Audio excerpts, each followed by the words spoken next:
Terima kasih Hadinda. Bismillahirrahmanirrahim. Assalamualaikum warahmatullahi wabarakatuh. Waalaikumsalam. Innal hamdalillah nahmaduhu wa nasta'inuhu wa nastaghfiruh wa na'udzu billahi min shururi anfusina wa min sayyiati a'malina. May yahdihillahu fala mudilla lahu wa may yudlil fala hadiya lahu. Ashhadu an la ilaha illallah wa ashhadu anna Muhammadan abduhu wa rasuluh. Allahumma salli wa sallim wa barik ala sayyidina Muhammad wa ala alihi wa sahbihi ajma'in. Amma ba'du. Siti yang hormati dan muliakan para alim ulama, para tokoh agama, tokoh masyarakat yang kami hormati, segenap pendengar Pro 1 Radio Republik Indonesia dimanapun berada yang menangkap siaran kita di pagi hari yang penuh berkah ini. Yang kami hormati segenap jamaah Masjid Islamic Center, Masjid Hubbul Watan Islamic Center Mataram yang dimuliakan Allah Subhanahu wa taala. Singkatnya hadirin hadirat jamaah yang berbahagia. Mengawali kajian kita pada pagi hari yang penuh dengan kemuliaan ini, izinkan Tiang mengajak kita semua untuk terus bersyukur kehadirat Allah Subhanahu wa taala.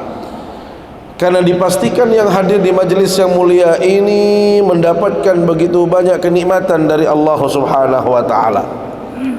Bisa dibayangkan saat ini kita masih dalam keadaan sehat walafiat. Kita masih diberikan kesempatan, diberikan waktu oleh Allah Subhanahu wa taala, bahkan ditambahkan kemuliaan itu dengan kita masih hidup sampai detik ini.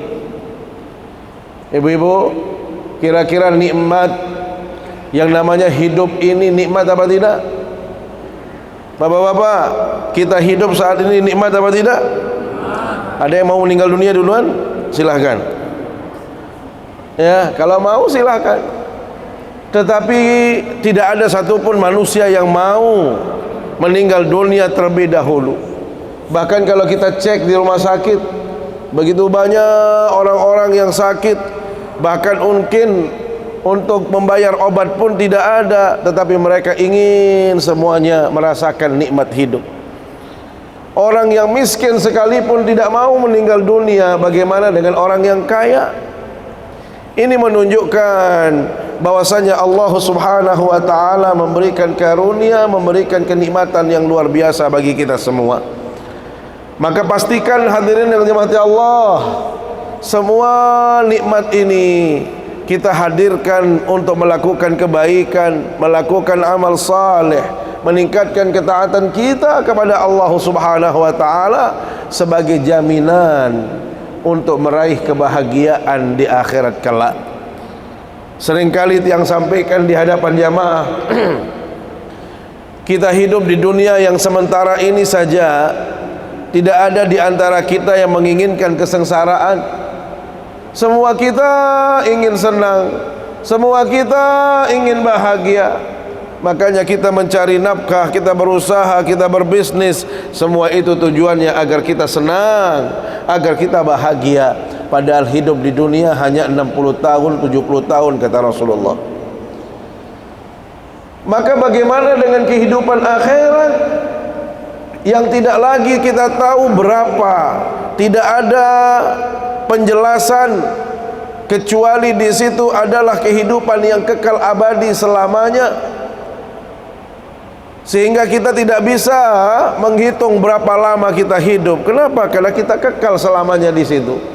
Maka tentu Allah, kehidupan yang kekal abadi mengharuskan seseorang memiliki bekal yang cukup, memiliki modal yang banyak, sehingga dia bisa meraih kebahagiaan itu di akhirat kelak. Dengan demikian, doa kita yang selalu kita panjatkan, Rabbana atina fid dunya hasanah wa fil akhirati hasanah wa qina adzabannar. Ya Allah, anugerahkan kepada kami kebahagiaan. Di mana? Di dunia. Di dunia kita ingin bahagia, di akhirat juga kita ingin bahagia dan terselamatkan dari siksa api neraka.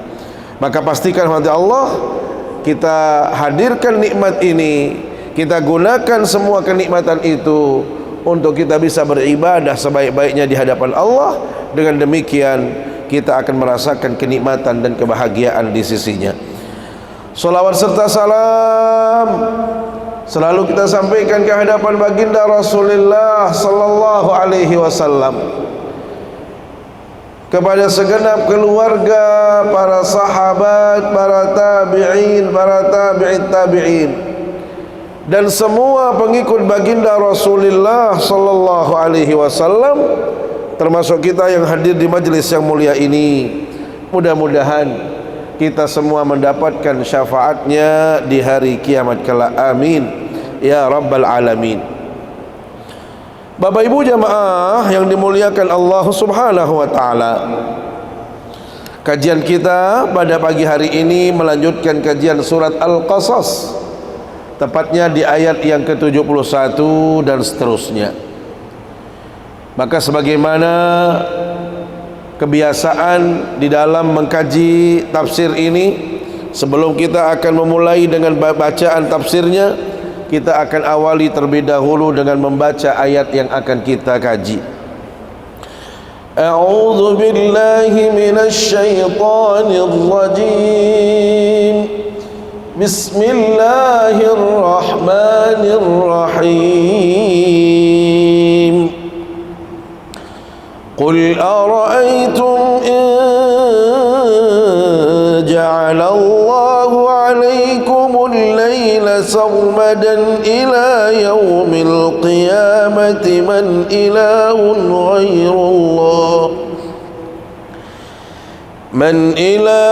ghairullah ya'tikum bidiya'in afala tasma'un. Qul ara'aytum in ja'ala Allahu 'alaykumun nahara sarmadan ila yaumil qiyamati man ilahun ghairullahi ya'tikum bilaylin taskununa fihi afala tubsirun. Wa min rahmatihi ja'ala lakumul layla wan nahara litaskunu fihi wa litabtaghu min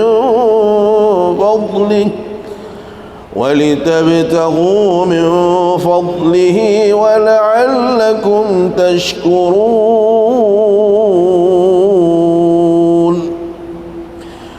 Wa yawma yunadihim fayaqulu ayna syuraka'i alladhina kuntum taz'umun. ونزعنا من كل أمة شهيدا فقلنا هاتوا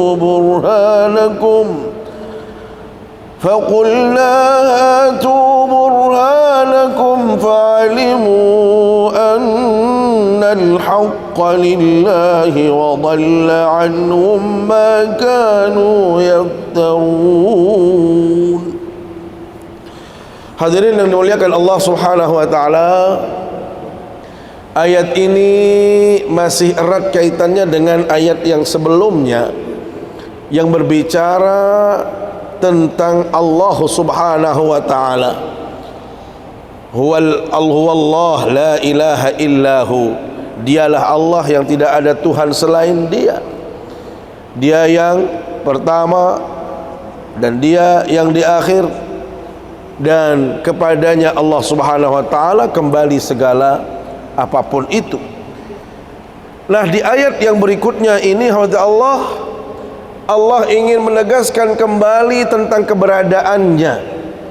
Allah ingin menjelaskan kepada kita semua akan eksistensinya, tetapi dengan memberikan perumpamaan-perumpamaan.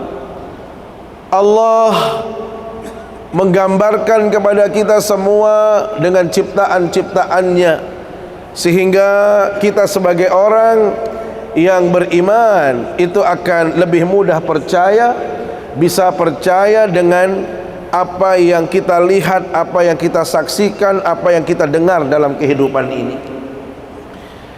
Makanya seringkali kita, kalau kita berbicara tentang keimanan, mohon maaf Allah, iman ini nampak atau kelihatannya abstrak, ya. Tetapi justru bila mana kita mentadabburnya secara totalitas, kita berpikir secara totalitas, maka sebenarnya iman inilah yang paling utama dalam kehidupan manusia. Sehingga di dalam implementasinya itu akan bisa nampak, akan bisa terlihat. Walaupun secara konseptual itu kita tidak melihatnya, tetapi di dalam fakta, di dalam realita itu akan bisa dirasakan oleh seseorang yang benar-benar beriman. Kita yakin akan Allah Subhanahu wa taala. Maka dalam keyakinan kita kepada Allah itu maha segalanya. Kalau kita lihat di dalam Al-Asma was Sifat, sebenarnya untuk meyakini keberadaan Allah, eksistensi Tuhan, itu cukup dengan melihat atau dengan memahami asma'nya saja, nama-nama Allah, sifat-sifat Allah. Kalau kita benar-benar beriman, maka kita akan merasakan kehadiran Allah dalam kehidupan kita. Kalau kita melihat ciptaan-ciptaannya saja, kita akan merasakan bahwasanya Allah itu maha kuasa. Makanya di antara contohnya misalnya Allah, untuk meyakini adanya Allah tidak perlu jauh-jauh. Bagaimana caranya? Wa fi anfusikum afala tubsirun. Coba lihat dirimu, kata Allah. Coba kita lihat, tengok diri kita masing-masing. Lihat bagaimana kondisi kita saat ini. Begitu senangnya kita, begitu bahagianya kita. Kita menikmati udara yang segar, bisa hadir di masjid Allah. Ini secara individu, secara pribadi. Kalau orang yang berpikir, dia akan meyakini bahwasanya ada Sang Maha Pencipta yang menciptakan kita. Kenapa? Coba kalau kita lihat dengan alat-alat yang canggih, bagaimana kondisi badan kita di dalam.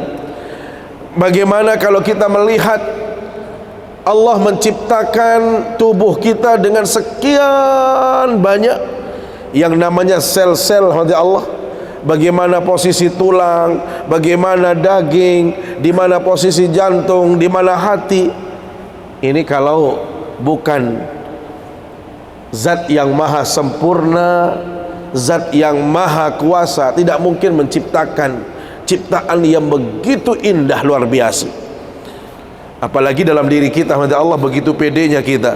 Saya bisa senyum, saya bisa berbicara di sini, padahal jujur kita semua bawa kotoran di sini. Kalau kita ngelihat kotoran di hadapan kita jijik, tetapi melihat diri kita kok nggak pernah jijik, padahal di dalam kita ini ada kotoran juga. Kok bisa seperti itu? Allah yang membuat dia rapi, menjadikan kita luar biasa nikmat, senang, bahkan saling mencintai satu sama lainnya. Ini adalah cara Allah untuk mendekatkan kita kepada pemahaman bahwasanya Allah itu ada, Allah itu berkuasa, Allah itu sempurna. Dan itulah yang kita sebut dengan tauhid, itulah yang kita sebut dengan akidah, Bapak Ibu yang dimuliakan Allah SWT. Karenanya iman seseorang itu akan terus diuji dalam kehidupan ini. Selama kita masih hidup oleh Allah, iman ini pasti akan diuji oleh Allah SWT. Maka sangat relevan sebenarnya pembicaraan ini kalau kita melihat dengan suasana hari-hari ini. Saat ini kita berada di bulan Rajab. Di bulan Rajab itu ada satu peristiwa yang luar biasa spektakuler yang pernah dialami oleh baginda Rasul sallallahu alaihi wasallam, yaitu peristiwa Isra dan Mi'raj. Bapak Ibu, kita akan sampai kepada kesimpulan bahwasanya Isra dan Mi'raj itu adalah ujian keimanan. Allah ingin menguji kita, apakah kita tulus dalam beriman?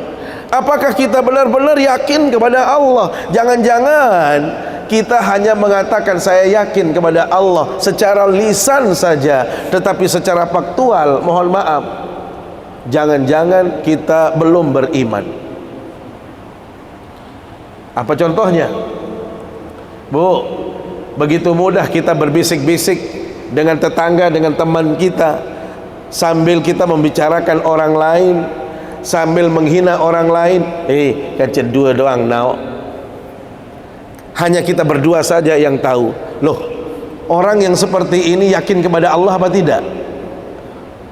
Seolah-olah Allah tidak tahu apa yang kita bisiki, seolah-olah Allah tidak tahu apa yang kita lakukan. Kan begitu.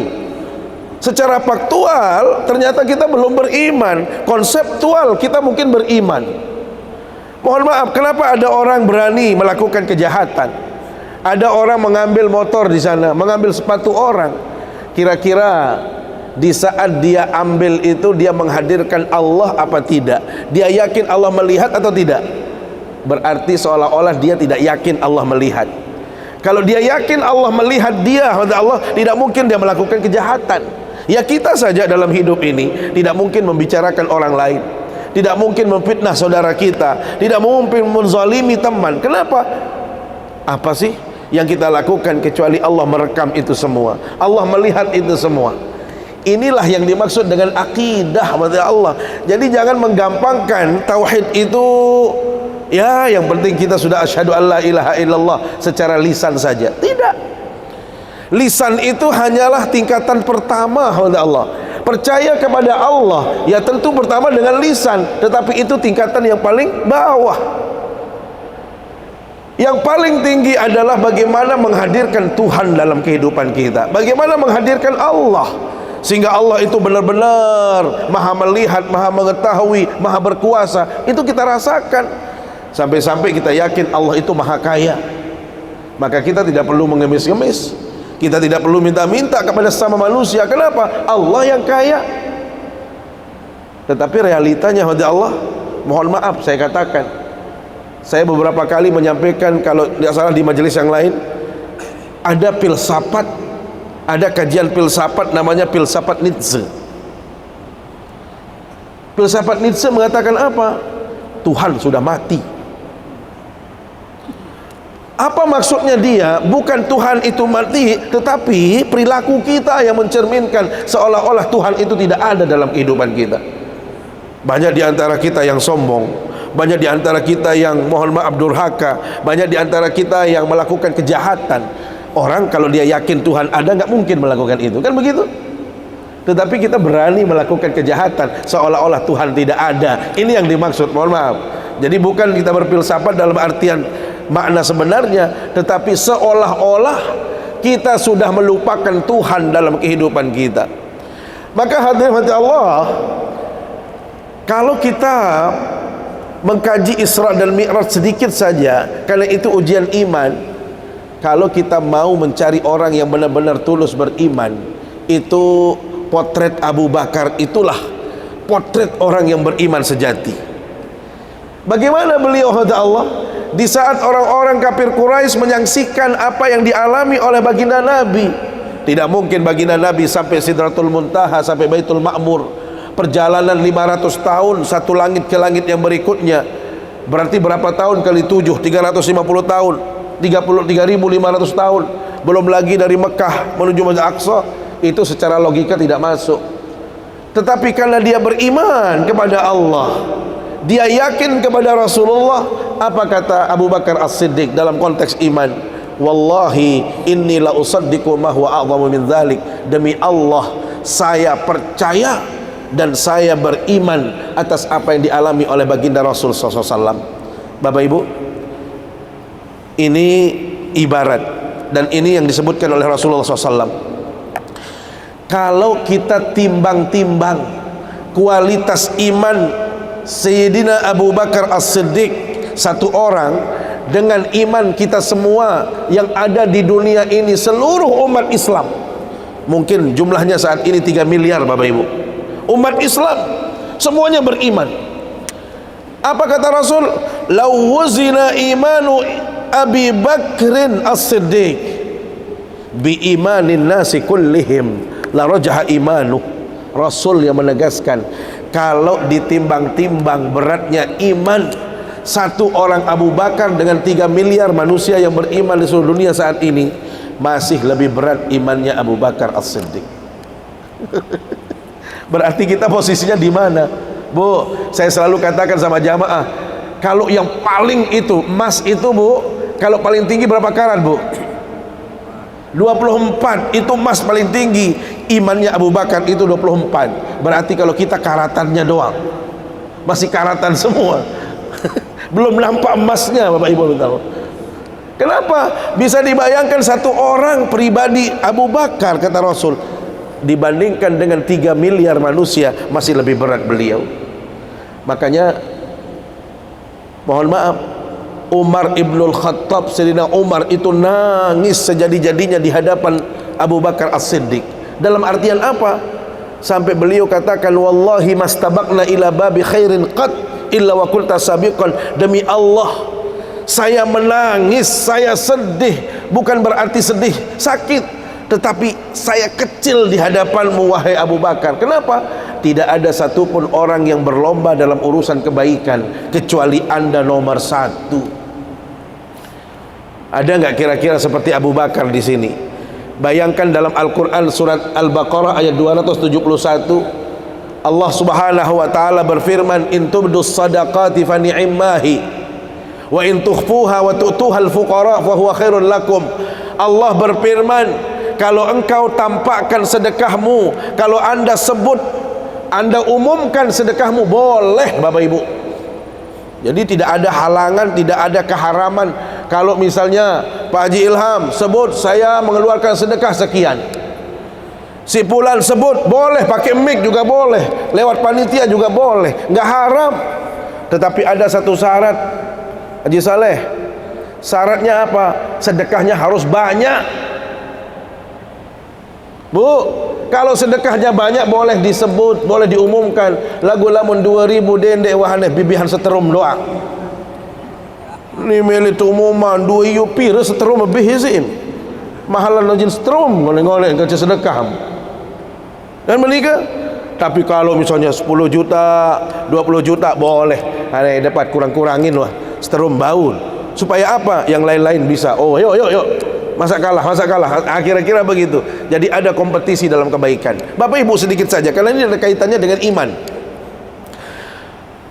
Begitu ayat ini turun, langsung Rasul berbicara di hadapan sahabatnya, Umar Ibnul Khattab dan Abu Bakar. Saudaraku, wahai sahabatku, Anda Umar Ibnul Khattab, berapa sedekahmu terhadap agama ini? Berapa yang sudah Anda keluarkan untuk agama ini? Apa jawabannya Sayyidina Umar bin Khattab? Ya Rasulullah, saya sudah kumpulkan harta saya dari A sampai Z.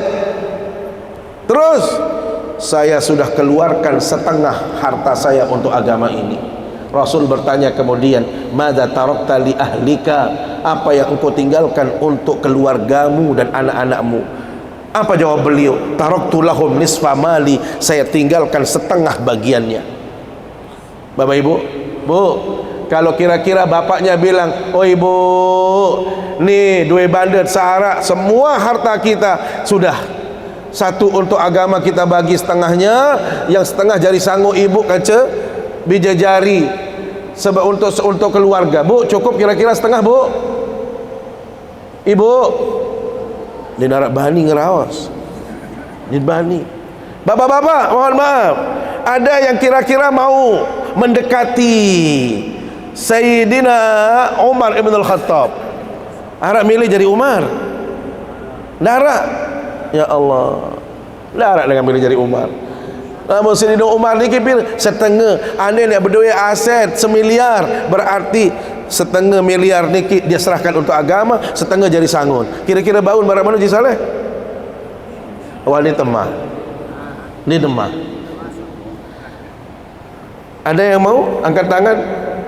Yang mau menjadi Umar? Ternyata berat menjadi Umar itu. Ini semuanya kualitas iman larinya. Mohon maaf. Hadirin hati Allah.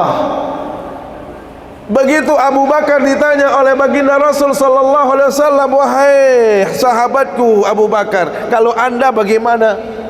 Sayyidina Umar sudah bangga luar biasa, senang ditanya. Kenapa? Bisa sedekah setengah, luar biasa. Ya kan? Bisa setengah harta kita sedekahkan, itu hebat. Udah imannya luar biasa. Begitu ditanya Abu Bakar, malu menjawab, malu angkat suara, karena memang tipologinya beliau tawadhu, jarang berbicara, hampir seperti orang yang berbisik-bisik, tetapi didengar oleh Umar bin Khattab. Ya Rasulullah, anfaqtu kullal mal. Ya Rasulullah, harta saya dari A sampai Z semuanya saya sudah serahkan ke agama, saya sudah infakkan semua. Alangkah terkejutnya Umar bin Khattab. Beliau sudah merasa nyaman bisa sedekah setengah. Begitu dengar Abu Bakar, ciut beliau, merasa kecil beliau di hadapan Abu Bakar As-Siddiq. Kenapa beliau berani setengah, Abu Bakar semuanya? Begitu ditanya oleh baginda Nabi, ya Abu Bakrin, madza tarakta li ahlika? Abu Bakar, apa yang kau tinggalkan untuk keluarga dan istrimu? Jawabannya simpel, taraktu lahum idatallahi wa rasulih. Saya hanya meninggalkan janji Allah dan janji Rasulullah. Janji Allah dan janji Rasul. Jadi kalau sama 1 miliar dengan janji Allah, mana lebih besar? Kalau orang beriman akan mengatakan janji Allah yang lebih besar, karena janji Allah itu tidak ada batasannya. Tetapi kita justru, mohon maaf, inilah yang kita sebut dengan kualitas iman. Abu Bakar tidak ada yang bisa mengalahkannya, walaupun seluruh umat Islam ditimbang dengan beliau, masih beliau menang.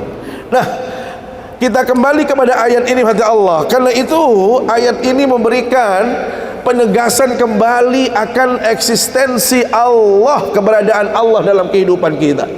Kita harus yakin akan adanya Allah. Kita harus beriman kepada Allah dan jangan sampai ada keraguan. Bapak Ibu, coba lihat surat Al-Hujurat ayat 15. Orang yang beriman itu, kata Allah, innamal mu'minuna alladzina amanu billahi wa rasulih thumma lam yartabu wajahadu bi amwalihim wa anfusihim fi sabilillah. Bapak Ibu, orang yang benar-benar beriman, kata Allah, satu, dia yakin kepada Allah dan Rasulnya.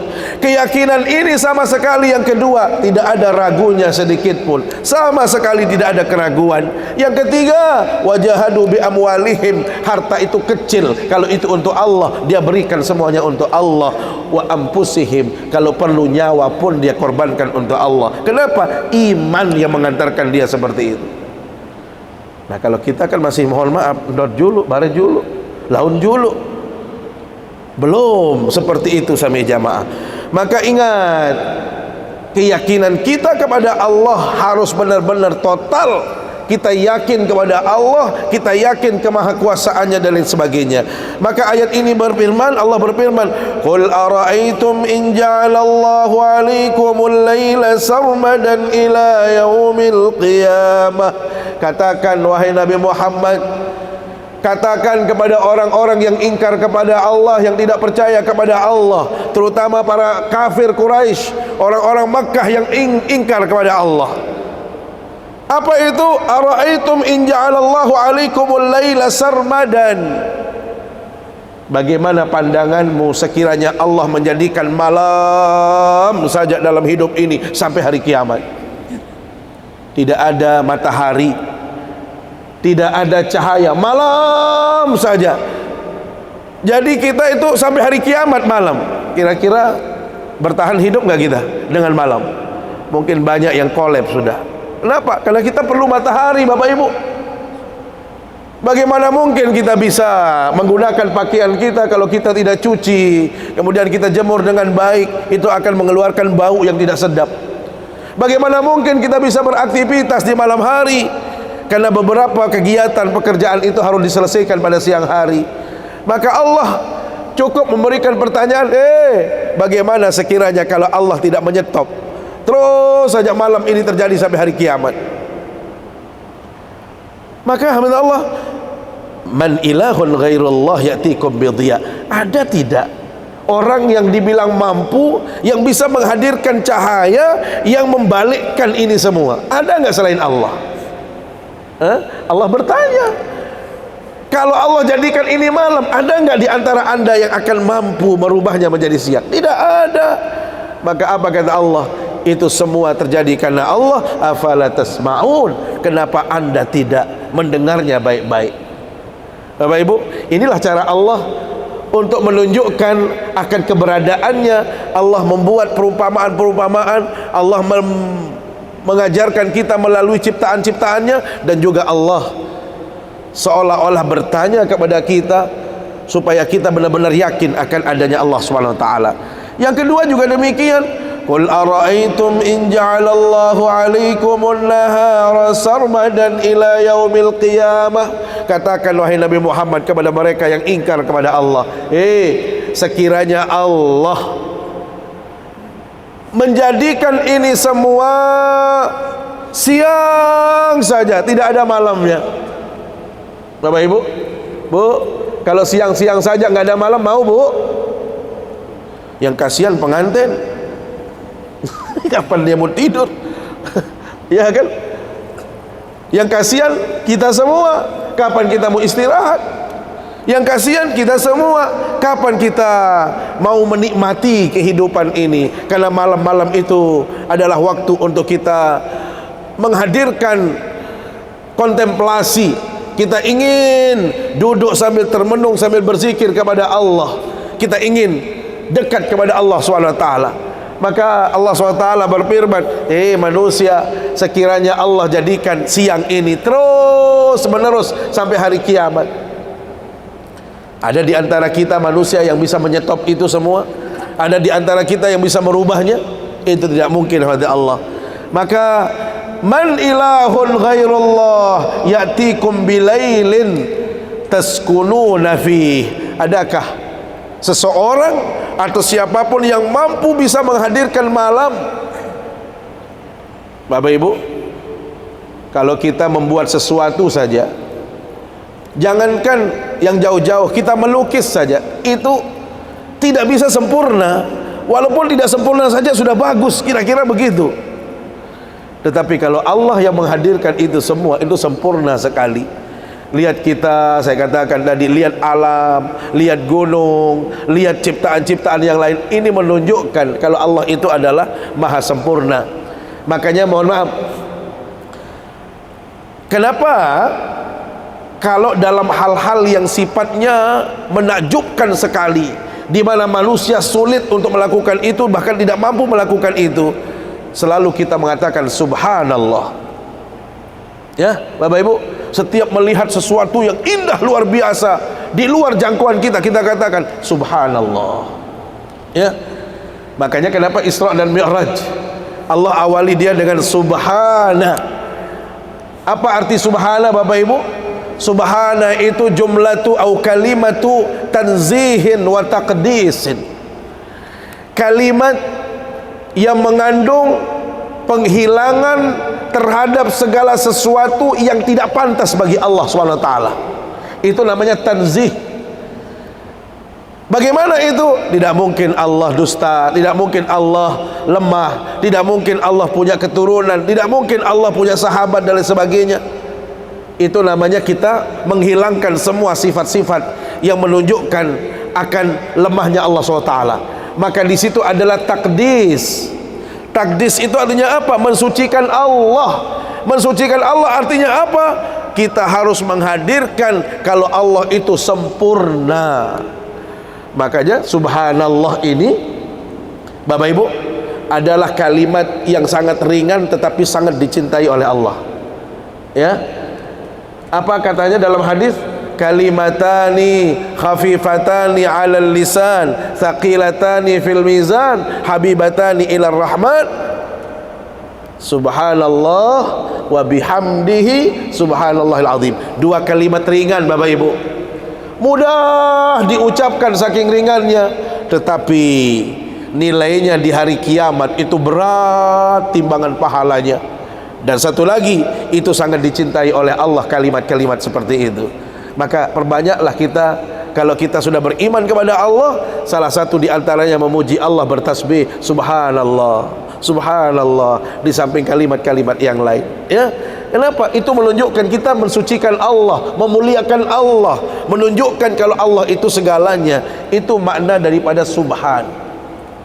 Ya, maka subhan tadi atau kata-kata subhanallah itu adalah merupakan sedekah yang bisa kita lakukan. Bagi mereka yang tidak punya harta yang banyak, tidak bisa bersedekah dengan materi, dia bisa bersedekah dengan ucapan-ucapan tadi. Bikulli tasbihatin sadaqah wa bikulli tahmidatin sadaqah ila akhirih. Bapak Ibu, kita lanjut. Wa min rahmatihi ja'ala lakumul laila wan nahara litaskunu fihi. Di antara bentuk kasih sayang Allah, bentuk kasih sayangnya kepada kita hambanya hamba Allah, di mana Allah menjadikan malam, kemudian menjadikan siang yang silih berganti. Agar apa? Litaskunu fi, agar kita merasakan ketentraman, kenikmatan. Malam itu tempat istirahat, ya, tempat kita ya mencari ketenangan. Kalau siang apa? Walitabtaghu min fadlih. Siang itu adalah tempat kita mencari kehidupan. Berusaha kita di siang hari, berbisnis di siang hari, melakukan aktivitas kegiatan-kegiatan siang hari.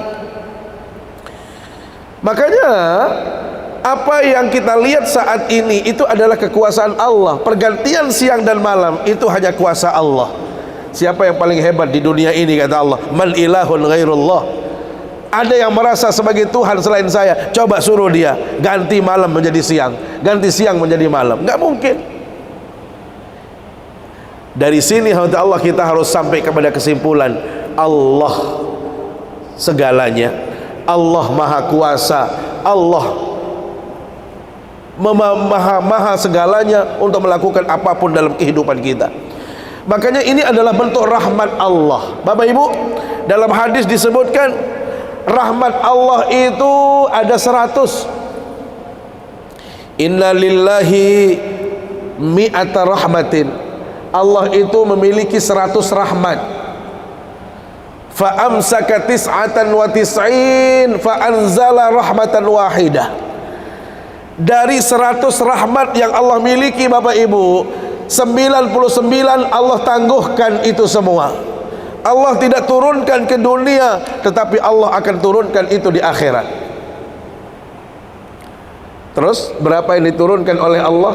Baru 1 yang diturunkan oleh Allah dari 100. Tetapi apa yang terjadi kemudian, kata Rasulullah? 1 inilah yang menjadikan Anda saling berkasih sayang.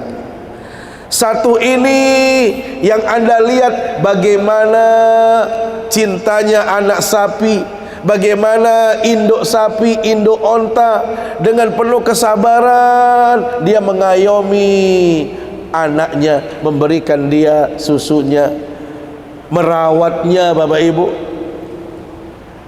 dengan 1 kasih sayang itu bagaimana Anda melihat seekor burung pergi, dia mencari makanan. Begitu dia dapat, bukan dia yang makan induknya, dia cari anaknya, dia kasih anaknya di dalam sangkar. Kenapa dia bisa seperti itu? Itu hanya 1 kasih sayang Allah. Bapak Ibu, jadi 1 kasih sayang yang Allah turunkan menjadikan kita semua saling menyayangi, mencintai.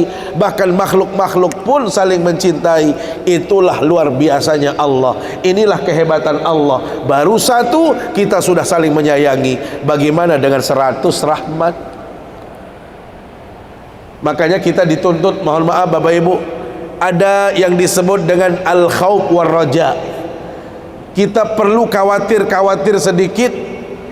Jangan-jangan kita tidak dapat kasih sayang Allah dari kiamat, tetapi kita juga harus penuh dengan optimisme. Allah punya 100 kok. Satu saja sudah begini, bagaimana di hari akhir besok? Maka saya yakin, termasuk hakul yakin, kalau kita benar-benar tulus kepada Allah, tidak ada ceritanya orang itu diazab oleh Allah.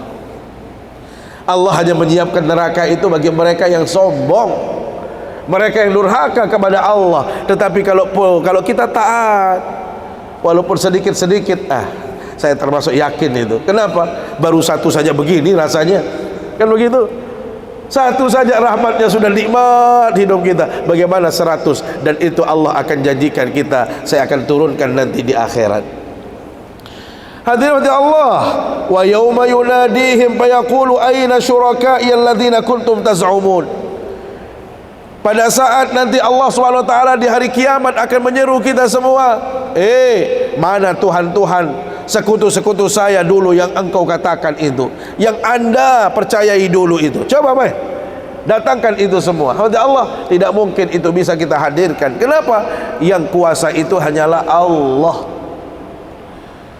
Makanya mohon maaf, kita perlu punya konsep metode cerdas sama Allah untuk bisa mengajarkan anak-anak kita tentang tauhid. Selama ini kan kita hanya menghafal rukun iman ada 6, rukun Islam ada 5, hafal semua, tetapi implementasinya mohon maaf, ini yang agak berat sekali. Mungkin perlu metode yang efektif Allah, bagaimana mengajarkan anak-anak kita sehingga dari kecil sudah dibentuk anak-anak ini untuk menghadirkan tauhid di situ. Bagaimana dia bisa memahami Allah? Misalnya kalau kita ajak dia jalan-jalan, itu apa namanya, oh itu gunung, kira-kira gunung ini siapa yang buat, sambil kita coba pendekatan, ya, kira-kira kalau dengan maha kuasanya Allah seperti ini, tahu nggak kalau Allah mana yang berbohong, mana yang tidak, mana yang jujur, mana yang tidak. Pendekatan-pendekatan seperti itu yang terus kita coba hadirkan dengan contoh, ya. Jadi contoh-contoh itu penting untuk anak-anak kita. Jangan hanya sekedar teori, Allah, sehingga nanti dia hanya menghafal tetapi dia tidak bisa mengimplementasikan dalam kehidupan. Makanya saya punya teman, ya, ada profesor pendidikan spiritual, ya, jadi ahli di bidang pendidikan spiritual, pendidikan spiritual kalau nggak salah. Jadi sehingga dia, bagaimana beliau nanti bisa mengimplementasikan kepada anak-anak. Kita didik anak-anak kita supaya akidahnya lurus, akidah yang bagus, bukan hanya tekstual, bukan hanya hafalan, tetapi kita sudah didik. Makanya kan kita pernah syukur, kita pernah melihat ada kantin-kantin kejujuran misalnya, ya, itu kan adalah salah satu ikhtiar untuk membentuk, bisa menghadirkan anak yang berakhlak, anak yang berakidah, ya, sehingga nanti anak-anak kita kalau kita berikan pendidikan yang lebih update, up to date dengan kondisi saat ini, mungkin akan melahirkan generasi-generasi yang bagus ke depannya. Bapak Ibu yang dimuliakan Allah SWT, terakhir, wa naza'na min kulli ummatin syahidan, dan kami keluarkan atau jadikan setiap umat itu ada saksi. Fakulna hatu burhanakum, dan kami akan berkata kepada mereka, hadirkan, ya, burhanakum. Burhanakum itu artinya orang-orang yang engkau yakini sebagai orang yang hebat, ya, orang-orang yang engkau tuhankan itu, ya, coba mana dia, datangkan dia yang sekutu-sekutu tadi sebagai dalil, bukti kebenaranmu. Maka Allah, kita akan tahu, fa'alimu, kita akan yakin, annal haqqa lillah, kebenaran itu adalah milik Allah Subhanahu wa ta'ala. Kita akan sampai kepada kesimpulan bahwasanya tidak ada yang benar dalam kehidupan ini kecuali Allah SWT. Tidak ada yang berhak untuk disembah, tidak ada hak yang berhak untuk kita berdoa dan lain sebagainya, kecuali kembali kepada Allah SWT yang maha benar. Wa dhalla anhum ma kanu yaftarun, dan sangatlah Dhalla itu sesat. Orang-orang yang menyatakan bahwasanya ada Tuhan selain Allah, dan inilah yang disebut dengan iftira. Yaftarun itu artinya kedustaan-kedustaan yang dilakukan oleh seseorang. Maka hadirat Allah, mudah-mudahan ayat ini memberi tambahan informasi kepada kita bahwasanya untuk meyakini kepada keberadaan Allah, tidak mesti kita harus mengkaji dengan menghafal sesuatu itu secara tekstual, tetapi dengan melihat apa yang kita saksikan saat ini dari ciptaan Allah, dari apa yang kita lihat dari alam sekitar, itu akan bisa menjadikan kita bertauhid, meyakini akan Allah Subhanahu wa taala. Maka tepat misalnya di antara sunnah hari Jumat, setiap kali salat Jumat kita dianjurkan membaca surat Al-A'la wal Ghashiyah. Di situ ada semacam pengingatan kepada makmum. Afala yanzuruna ilal ibli kaifa khuliqat wa ilas samai kaifa rufi'at wa ilal jibali kaifa nusibat wa ilal ardi kaifa sutihat. Fadzakir, kata Allah, Anda percaya kepada Allah, Anda ingat Allah. Cukup dengan apa? Lihat bagaimana ciptaan saya, bagaimana saya bisa menciptakan unta dengan karakteristiknya yang luar biasa. Bapak Ibu, unta itu tidak sama dengan sapi. Harga unta pun tidak sama dengan sapi. Ya, unta itu binatang yang spesial sekali. Hidupnya tidak mau yang mewah-mewah. Jadi kalau nanti di sini kita bawa Pak Haji Andi, unta kita bawa dari manapun, dari Arab atau dari Eropa, kita buatkan rumah yang bagus, kita kasih di situ keramik, jelas unta ini mati dia. Kenapa? Karena dia tidak suka seperti itu.